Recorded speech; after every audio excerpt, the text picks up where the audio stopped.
Hello, lovely humans. So right off the bat, we are going to be starting with a warning. Warning, the things that we are going to be talking about are adult topics, serious topics about toxic relationships, about unhealthy eating habits. I will be talking negatively about the body positive movement and things surrounding that. We are going to be talking about adult attraction issues. If any of these things are going to be offensive, upsetting, or uncomfortable, or going to trigger something in you, this might not be the video for you. If you continue watching, then you have accepted the risk of everything I have warned you about, and that is on you. You've been warned. On to the main topic of what we are talking about, and that is the content creation thing called Pearadise. Pearadise is referring to the fruit of the shape that people can get when they are not taking care of themselves. Now, I would like to start off by saying that I'm not saying you have to be a size 0. I'm not saying everyone has to go on some vegetarian Mediterranean diet. I am saying that we need to push away. Body positivity went away from, hey, you deserve respect, kindness, and love. You are worthwhile, whatever your size may be. We went from that, and you don't have to be super skinny to be successful, beautiful, etc. We went in the complete opposite direction with body positivity, where when you're being told that morbidly obese is unhealthy, they just reject that. The doctors just tell me to lose weight. Yeah, and they always tell a smoker to stop smoking.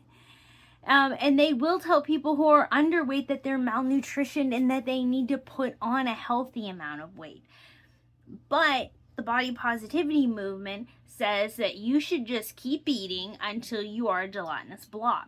And that has led into the show Pearadise, which is a content creation house for YouTube, or other content things, mostly going into OnlyFans and other sex work kind of stuff, about overweight, morbidly obese, mostly women who live in the same house, who contribute to this particular kind of content. And a lot of the content involves them doing mukbangs, which is eating a large, copious amount of food at one time.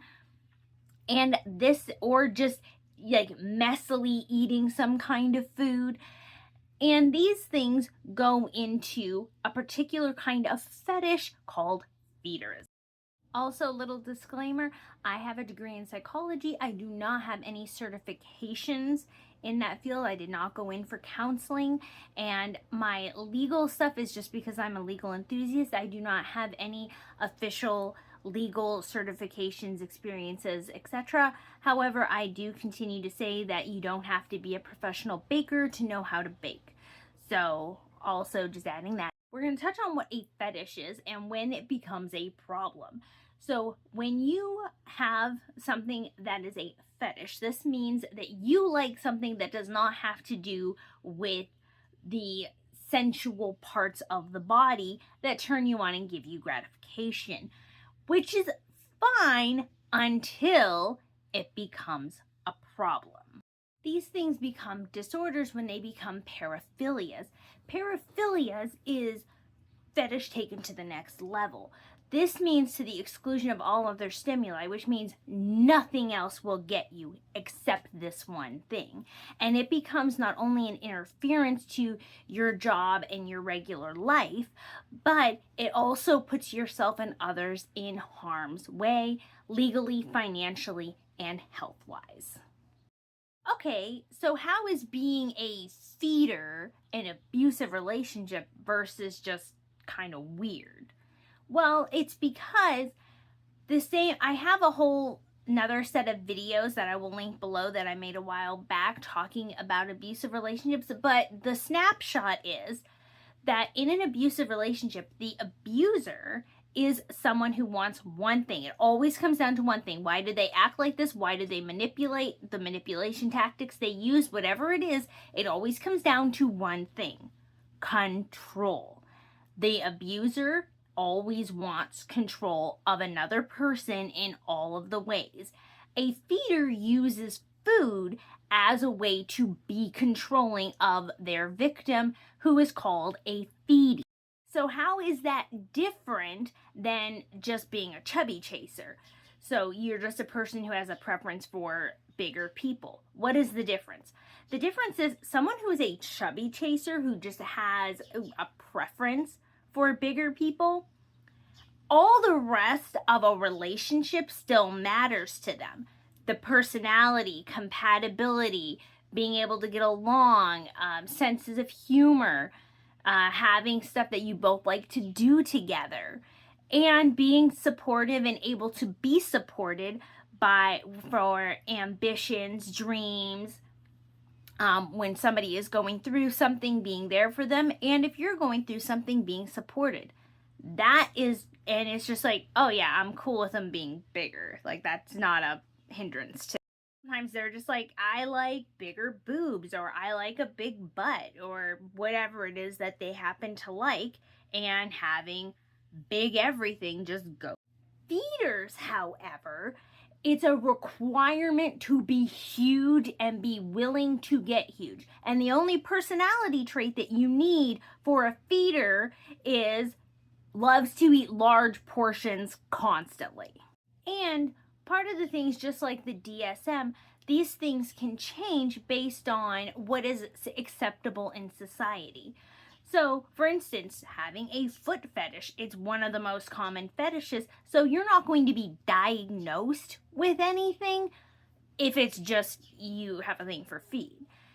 And so what the difference is with feederism, a feeder is a person who wants to take another human being and turn them into Jabba the Hutt, to turn them into a gelatinous blob that cannot move and has a bunch of medical issues. Specifically when it hurts others beyond a point. Okay, so this is why feederism is an abusive relationship and not just like a form of BDSM. Well, doesn't the feedie want to eat that food? Like, aren't they happy to find someone who's just gonna let them eat the large amount of food that they want to eat? That is where we get into the abuse. Because for a victim, first of all, let us get out of our heads, get out of your head the perfect victim. We have this idea that just because somebody is some way viewed as bad, that they cannot be a victim. Two things can be true at once. You can be an unlikable person and be a victim of another person. Two people who are narcissistic or other types of manipulators and abusers can get together and be victims of each other. And it is just a psychological fact that people who tend to be heavier, and I mean like over 400 pounds, often have security issues. They have something that in their soul, in their heart, in their mind, there is an emptiness that they try to fill with food, and it leads to a lot of insecurities and other forms of their life. And the reason why the feedie is a victim is they don't seem to start as a victim, they become a victim. Feeders don't care about the quality of life that their feedies have. They don't care about the physical well-being or the emotional well-being of their partners. And so what they care about is this person, they want them to see them get bigger because that's their personal fetish, that's their gratification, and it's always about them. They do not care about the dreams, ambitions, desires, about career, about having children, or just about personal experiences and experiencing life to the fullest that their partner might have. They want them to get rid of all of that and just focus on eating these 4 pizzas, babe. This makes them a target for someone who is a feeder because they will say things similar to, I don't care what you look like. I don't care that you're lazy.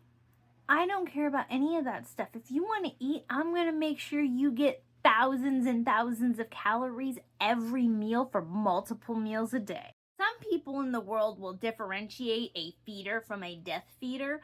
They are one and the same to me. That's all I can take from this. And that is because the feeders as a whole, their community is based on trying to get other people to be 1,000 pounds or more before they pass away.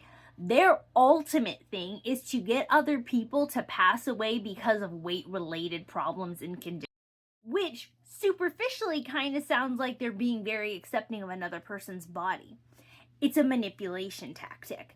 Because what they mean, we talked about this, the difference between the chubby chaser and the feeder, is they don't care about the other person. They only care about the other person's body getting bigger.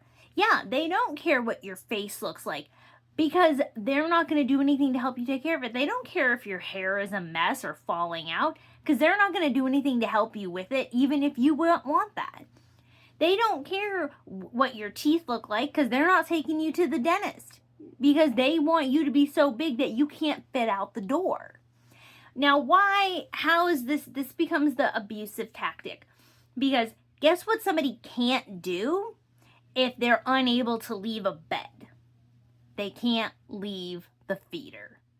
Because oftentimes that isolation happens in abusive relationships. You don't get a lot more isolating than being housebound, bedbound, or wheelchair bound, and you're too large to fit out of any exits in a room. Now, not only is this dangerous for, say, a fire, but the feeder doesn't care. They do not care about their partner's well-being. Somebody who's a chubby chaser, they care about their partner's well-being. And if their partner has a health scare, a heart episode, or something else, they're going to work with them and be okay with them losing weight for the better of their health and the longevity of their life and quality. This is where it gets even more disturbing if it wasn't already. These feeders like to do stuff like they get off on seeing their partner struggle to breathe, to just sit up, to eat, that they need an oxygen tank or an inhaler to get through their breaths, take a bite inhaler. They want to see them need a CPAP. They want to see them put on oxygen. They'll happily go and get them diabetic sticks. They'll pick them up on the way from getting B-dubs because that is a sign of weight gain. So the worse the person's health gets, the more getting off the feeder. And again, that's not to say that you're never allowed and that I don't think anybody should ever be allowed to have not so nutritious food. But there has to be a balance, and feeders don't care about balance. They'll happily buy their partner a medical bed that they can't leave because they want control and they're going to use food as control. Often in the feeder-feedie situation, the feeder is the one because the feedie can't move. Or that's what they're trying to get them. They're trying to feed them to the point where they can't move. Now, we have seen in some situations where a feedie's like, oh yeah, my partner likes me to do stretches and likes to see me do little exercises. That's not them trying to get you to be healthy to the feedie. What the feeder is doing to the feedie in that situation is, one, they like to see all the ripples and all the blobness happening. So if you can move and it makes you, because you're getting out of breath, it's probably hard for you to move. They like to see you suffering and struggling as a feedie. That's what feeders are into. Again, your health declining is what a feeder wants. You still might be going, okay, but the feedie still seems willing and into that. They're the ones who don't want to improve their health either. So why is it abusive of the feeder? I'll tell you why. Because the things that we don't get to see publicly, the things that do not get brought to light often enough in a feeder-feedie toxic relationship, is that the feedie, again, is only there to eat food and become a blob. There is nothing else that the feeder cares about. And this includes literally anything else. If a feedie says that they feel sick and that they can't eat anymore, they're not really hungry today, they feel nauseous, the feeder will get mad at them, will threaten them. The feeder can't do much because, they're bed-bound, house-bound, wheelchair-bound, especially when they get beyond 600, 700 pounds. They can't move a lot. And because they have been isolated, because their partner's the one going out and getting the food, the feeder is the one who tends to have the financial control because they're the only ones who can make money. Now, this is where we start talking about Pearadise. Okay, but what about these obese content creators? Well, they're not setting up the camera and the lighting and all that stuff themselves. They're not bringing themselves all of that food. So the money and the management is done by the feeder.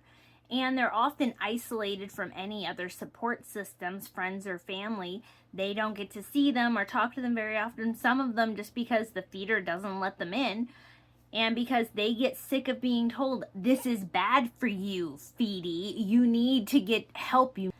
And the feedie and the feeder don't want to hear it. And again, when it comes to any ambitions that the feedie might have, even if it's something as simple as, I want to be able to lose enough weight and be able to be small enough just to go for a walk in the park, this is not met with, okay, we'll get you there, or let's try to see if we can get a wheelchair so we can get you out there now. It's not met with that. It's met with aggression, withdrawal of love, silent treatments, and other forms of physical and emotional and psychological abuse. Because unless you're eating, the feeder doesn't care. And the same thing happens if a feedie vomits. This is where aggression can go up to a 10 for a feeder, because all they see, eating 10,000, 5,000, 7,000 calories in a meal is expensive, time-consuming to make, bring, buy, and all the other stuff. So if a feedie gets sick, one, they're usually getting sick all over themselves because they can't make it to a sink, to a bathroom, or a kitchen, especially if they're bedbound. And all of that food that they threw up is now not going to get turned into fat. It's not going to get digested. Then what's going to happen? The feedie's left crying alone and just left to sit, because sometimes that's a punishment for feeders to teach the feedie to not feel unwell. Feedies will learn to try to survive by, when they start feeling badly, of just saying, they'll start trying to eat slower while they're moaning. That way they're doing something for the feeder to distract them from the fact that they're not just cramming it in quickly. Or they'll ask for saltine crackers and some other kind of soda pop to help try to settle their stomach in a quiet way. Or they'll say, oh, I know before I finish this pizza, I'm going to need some antacids or something like that.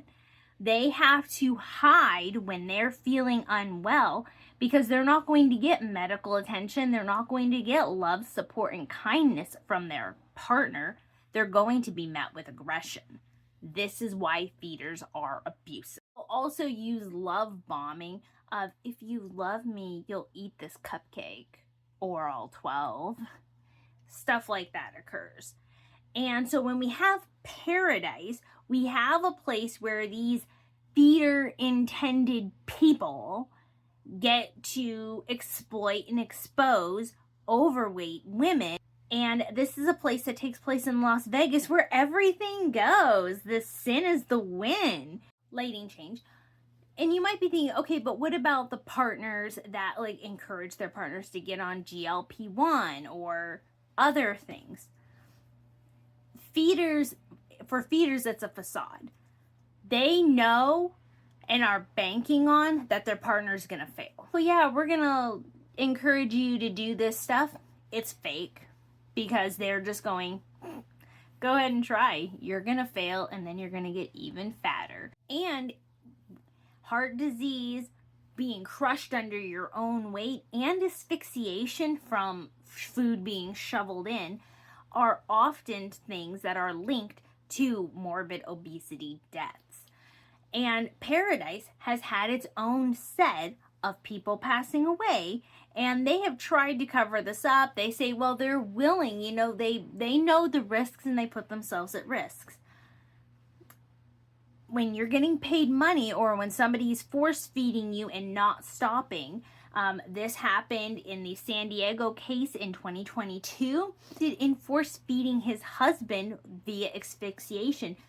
And often the feedie doesn't have anyone else or any way to get additional help.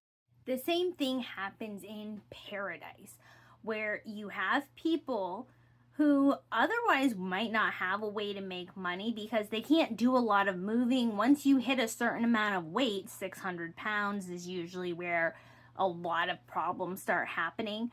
But people can't move as well. They can't stand on their feet. They have little to any stamina or endurance.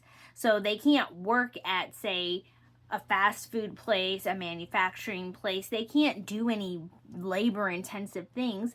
And even in office settings, they still often can't do those jobs because they don't make equipment that larger people of 600, 700, 800 pounds can actually work with. So how can feeders or the owner of Pearadise? And Stephen uses all of those same feeder tactics. He is objectifying, fetishizing, and then putting a price on it to these women. And he doesn't care. He uses, you're going to be loved. This is a place where you get to be wanted for your body, but only for your body getting bigger. Stephen Wilhelmy, I don't know how to pronounce his name. I don't think it's that important. But when these women are exposed to these things, there is no love, there is no kindness, there is no appreciation, there is no partnership or even a real relationship happening. It's merely transactional, and the person who's getting the short end of the stick is the feedie. And so are all these women. For a body positive thing, they are being exposed to the feeders. They are being laughed at. They are getting called names. And while some people say, well, that's just kind of a part of like BDSM, there is no safe word to stop it. There is no aftercare. There is no afterthought. They just become bigger and bigger blobs until they pass away. It does not matter that the feedie seems willing or that they're getting paid and that they are not taking their own life into accountability. And there is circumstances of control and abuse present. And feeders they don't want to take accountability. No abuser wants to take accountability for their actions. Especially if they have narcissistic tendencies, they blame everybody else but themselves. There should be charges, and Stephen should be charged as well. He is intentionally harming people and encouraging others to cause harm. And that's not what we need in this world. So if someone were to pass away or had passed away in Pearadise, and then, or a feeder they say that their partner succumbed to their weight, can they be charged with murder? Can they be charged and held criminally and legally responsible for their deaths? Yes. But, well, first we have to explore the dynamics of legality. There is a difference between murder and homicide. And homicide is just somebody died. Okay, that's all it is. Murder has different layers to it, and there's different levels of it. Now, in order to get charged with first-degree murder, you have to have intent.